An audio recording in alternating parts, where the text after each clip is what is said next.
Good morning, students. Let's continue chapter 1, expansion of East India Company in India. India में east India company का विस्तार, ठीक है, मतलब और उसने क्या क्या किया और किस किस तरह से अपना स्टैब्लिशमेंट किया. The East India Company started trading in India but failed to establish business centre और colony in India. East India Company ने अपना व्यापार इंडिया में आकर स्टार्ट किया, बट वो स्टैब्लिश किया, बिजनेस स्टार्ट किया, बट वो फेल्ड हो गई. कहाँ पर? जो सेंटर और जो कॉलोनियल पार्ट था वहाँ पर, ठीक. Jahangir granted permission to the company to open business centre at Surat in 1613. और 1613 में जहांगीर ने परमिशन दी कंपनी को कि वो अपना बिजनेस सेंटर सूरत में स्टार्ट कर सकते हैं. Sir Thomas Roy was sent as envoy of King James first to India to meet Mughal emperor for trading purpose. और सर थॉमस रॉय जो थे, उन्होंने अपना दूत भेजा किसके पास?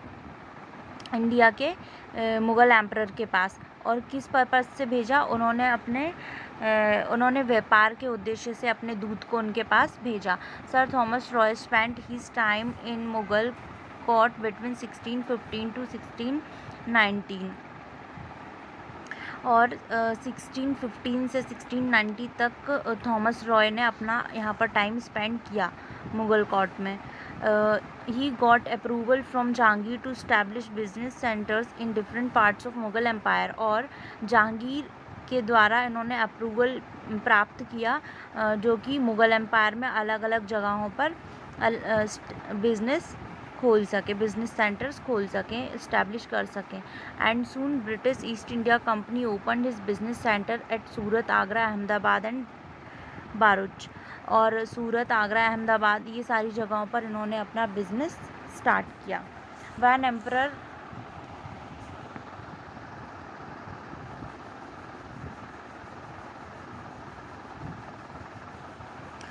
When Emperor Charles II of England was married to Princess Catherine, और जो चार्ल्स सेकेंड थे इंग्लैंड के, इन्होंने प्रिंसेस कैथरीन के साथ शादी की. एंड पोर्तुगल इन 1668 में the British got married Mumbai, Bombay in dowry. और इसी तरह इन्होंने जो मुंबई जिसको कहा जाता है और बॉम्बे भी, वो इन्होंने एज अ डॉरी इनको दिया, एंड मतलब दहेज के तौर पर दिया.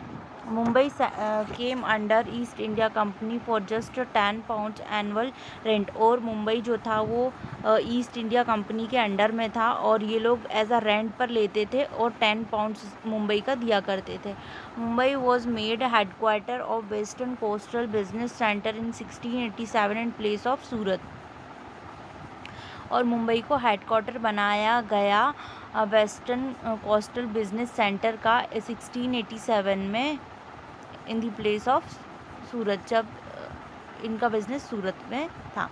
On the eastern coastal areas also the company establish business centre at Machilipatnam, Madras, Chennai, Bengal, Harihapur, Balasore, Hooghly, Patna, ये सारी जगहों पर इन्होंने अपने बिजनेस सेंटर्स खोले.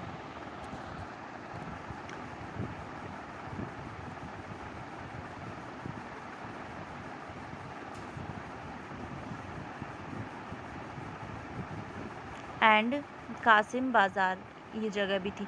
The company made desire benefits in tradings in the areas laying between eastern and western coastal areas. और company ने ज़्यादा बेनिफिट कमाना स्टार्ट किया अपने व्यापार में ईस्टर्न और वेस्टर्न कोस्टल एरियाज़ के बीच. The company built forts in Mumbai and Calcutta and made adequate security arrangements there. और कंपनी ने अपने मुंबई एंड कोलकाता में सिक्योरिटी बनाई, सिक्योरिटी अरेंजमेंट्स किए. इन 1717 the East India acquired important trading facilities from Mughal Emperor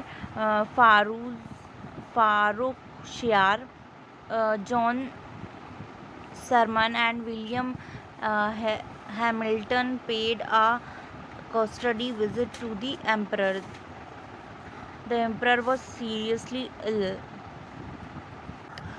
और 1717 में east India Company ने जो व्यापार में बहुत ज़रूरत वाली चीज़ें होती हैं वो सभी फैसिलिटीज़ मुग़ल से प्राप्त की। एम्परर फारूक सियार से John Surman and William Hamilton paid a custody visit to the emperor. और इन्होंने इसकी कस्टडी को भी जब वो विज़िट करते थे तो इस चीज़ के लिए वो पेड करते थे। The emperor was seriously ill and जो एम्परर थे वो बहुत ज़्यादा बीमार हुए। And the emperor got cured after following to the advice of William Hamilton.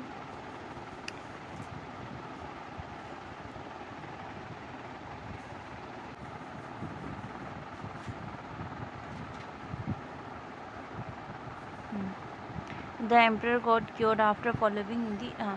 और जो एम्परर थे वो काफ़ी ठीक हुए and after following the advice of the William Hamilton की एडवाइस उन्होंने ली और वो काफ़ी हद तक ठीक हुए। And related emperor issued there decrees providing a lot of facilities to the company. और इन्होंने इस चीज़ उत्तेजित होकर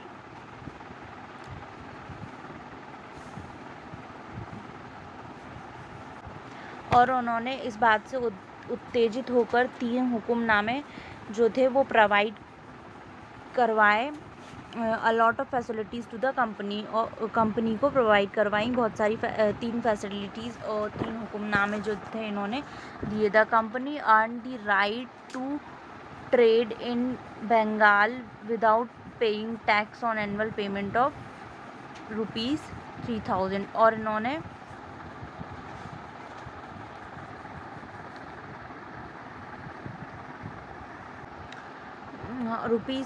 जो 3000 है ये इनका एनुअल टैक्स में काउंट होता था, जो कि इन्होंने बंगाल को नहीं दिए। और कंपनी ने काफ़ी जो उसका व्यापार था उस व्यापार से सही तरीके से पैसे अर्न किए। The company was permitted to hire areas near कैलकाता।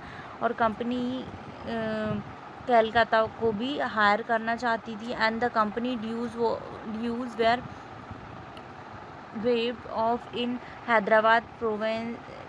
The coins minted by company in Mumbai were in circulation in the entire Mughal empire. Thus the company business and supremacy increased by leaps and bounds in India.